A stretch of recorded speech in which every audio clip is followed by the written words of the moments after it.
Okay, in this lesson, we're going to learn another shortcut method, actually a couple more.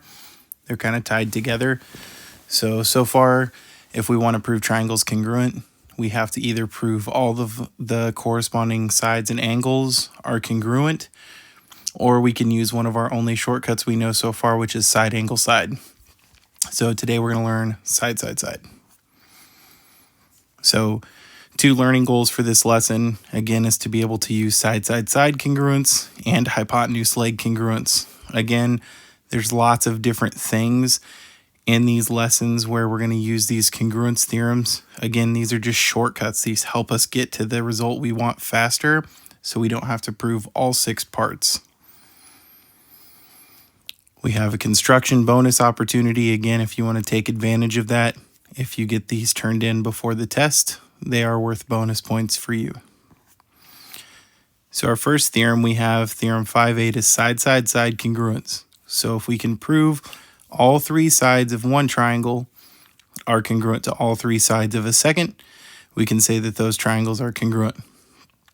So that means if I know all these sides, AB congruent to DE, BC congruent to EF, and AC congruent to DF, I get the implication that C is congruent to F, that A is congruent to D, and that B is congruent to E by corresponding parts of congruent triangles. So that's what I get as a result of that. So using the side, side, side congruence theorem, we're given that KL and NL are congruent, and you can see they're marked accordingly. We also are given that KM and NM are congruent, and again, those are also marked. So if I want to prove these triangles congruent, now that I have that shortcut, I have 2 out of 3 sides. As you can see to the left, it's marked. Reason number 1 is given. Reason number 2 is given. So we have side, side, and it looks like we want to prove using side, side, side. So we look for our third set of sides in both triangles, and that would be the shared side LM. So for the reflexive property, we can say that LM is congruent to itself. So now that we have all 3 sides congruent to one another, we can say that triangle KLM is congruent to triangle NLM by the side, side, side congruence theorem. Okay, so on these, just take a moment, look them over, and determine whether or not you can use side, side, side congruence. If not, say why. Okay, now that you've had some time, take a look at the first set. They said DFG is congruent to HJK. Again, all of our corresponding parts match up with congruence markings, so we can say yes, these are true by side, side, side. All 3 sides are marked congruent. Okay, number 2, we can see that they have a shared side in the middle, the 9. We see that they have 7s for AD and BC, so those are congruent.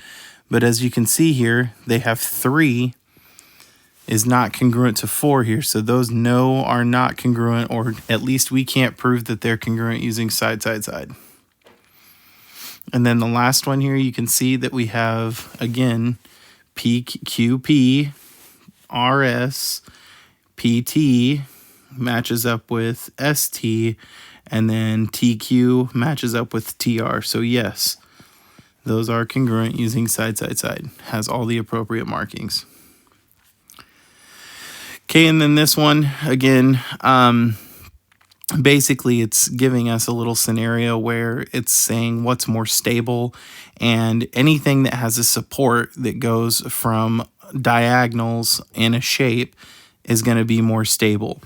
So the diagonal support on the left bench is going to keep this bench from swaying one way or another, and that's kind of the scenario going on with this real life problem. So theoretically, this one's not as sound on the left because it could rock one way or another, or it just doesn't have that extra support holding those boards together from opposite ends. So in this scenario, when we look at these, again, keep that in mind, which ones are stable and unstable. So in this one, again, we really won't have this on the test, but just theoretically speaking, if we were to build something and it was weight bearing, if I have weight on this, we could tip one way or another. It doesn't really help us out. There's nothing anchoring opposite corners here, so that's not a very stable surface. Number 5 is a stable surface. Even though it's not level, it is stable because we are anchoring opposite ends to one another.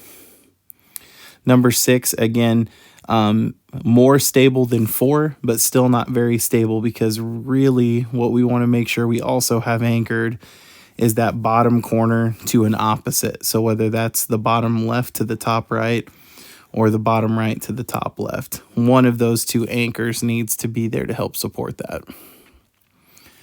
So along with side, side, side, and we've had this on our quizzes before where we have some confusion about the included angle, we cannot prove the triangles above congruent, and you can clearly see that they're not congruent. We have angles that are congruent, but they're not in between the two sides that are congruent. So angle side, side does not work to prove triangle congruence because there's not enough information there. However, if we know we have a right triangle, we can say that they are congruent using hypotenuse leg. And it doesn't matter which leg it is, but if I have two triangles,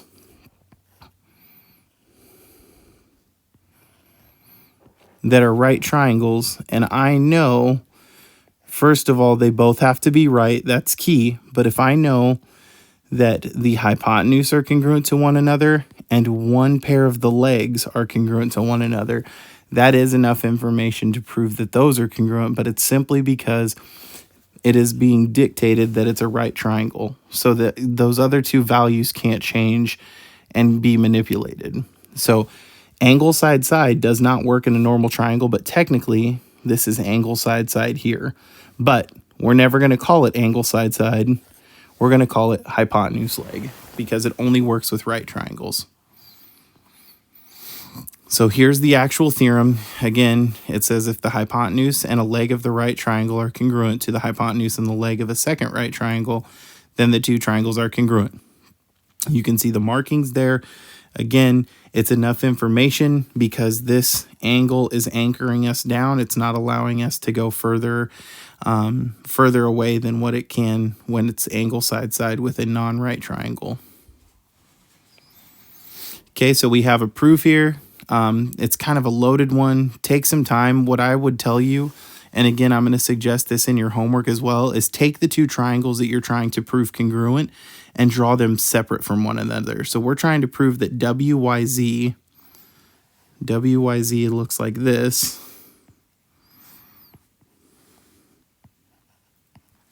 Is congruent to XZY.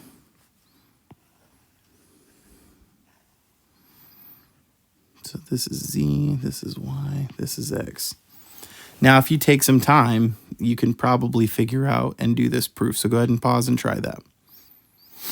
So the first statement that's given, that's not in the second line, if you'll notice, so WX is perpendicular to ZY is right there.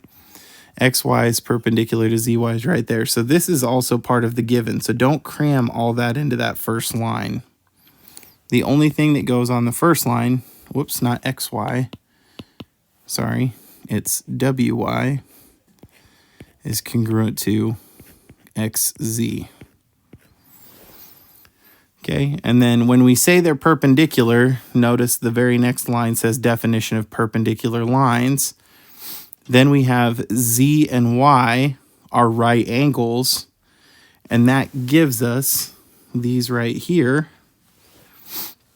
Oh, and I forgot to mark the WY and XZ. So WY and XZ, those are congruent. And so then it's given that Z and Y are right angles by definition of perpendicular lines. Then we can say that those are right triangles, and that's simply by definition of a right triangle. If you know a triangle has a right angle, you know it's a right triangle. And lastly, we can say that ZY is congruent to YZ. Well, that's simply because it's the same segment. So we can say that because of the reflexive property of congruence.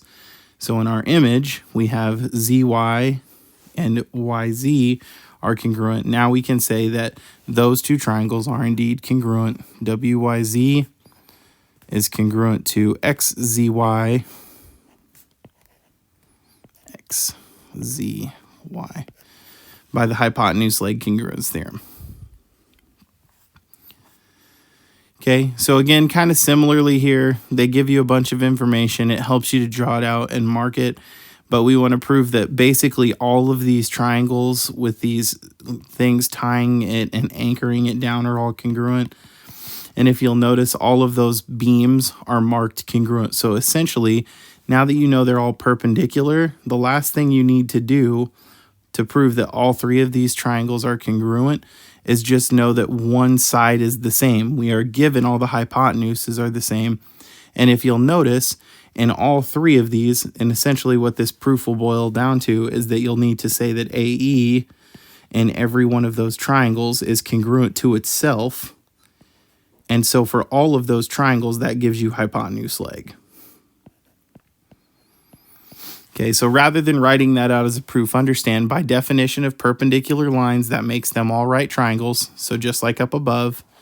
And once we know that they're right triangles and we were given that the hypotenuse were all congruent, we can now say that because the leg of all of them is shared by the reflexive property, that those are all indeed right triangles. So the proof of this one would look almost identical.